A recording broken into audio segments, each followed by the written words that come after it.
UDF-ൽ league ഒരു കാലത്തും ഇല്ലാത്ത അവഗണന നേരിടുന്നു. VD സതീശന് ഏകാധിപത്യ പ്രവണതയാണ്. ഇങ്ങനെ പോയാൽ പാർട്ടിക്ക് വേറെ വഴി നോക്കേണ്ടി വരും. PV അൻവർ വിഷയം നീട്ടിക്കൊണ്ടുപോയി വഷളാക്കി. ലീഗ് ഇടപെട്ടാൽ ഒരു പ്രശ്നം തീരുമെന്ന വിശ്വാസ്യത സതീശൻ അൻവർ വിഷയത്തോടെ തകർത്ത് കളഞ്ഞു.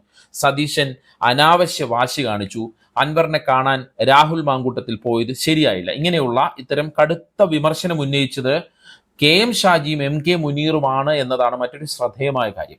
മാത്രമല്ല കുഞ്ഞാലിക്കുട്ടി ഈ വിമർശനങ്ങളെ ശരിവെക്കുകയും ചെയ്തു എന്നാണ് റിപ്പോർട്ട്.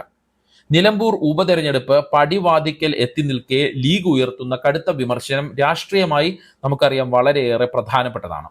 ലീഗ് പ്രവർത്തകരുടെ വികാരത്തിന്റെ കൂടി പ്രതിഫലനം നേതാക്കളുടെ വിമർശനത്തിന് പിന്നിലുണ്ടെന്നാണ് നമുക്ക് വിലയിരുത്താൻ കഴിയുക. മാത്രമല്ല നിലമ്പൂർ തെരഞ്ഞെടുപ്പുമായി ബന്ധപ്പെട്ട് ലീഗ് നേതാക്കൾ കടുത്ത കൺഫ്യൂഷനിലാണെന്നും നമുക്ക് മനസ്സിലാക്കാൻ പറ്റും. സ്വരാജ് മുസ്ലിം സമൂഹം ഏറെ ആശങ്കയോടെ കാണുന്ന അല്ലെങ്കിൽ അവരെ അസ്വസ്ഥപ്പെടുത്തുന്ന കാര്യങ്ങളിൽ സ്വീകരിച്ച കൃത്യമായ നിലപാടുകൾ തന്നെയാണ് ലീഗ് നേതാക്കളുടെ ഈ കൺഫ്യൂഷന്റെ കാരണം.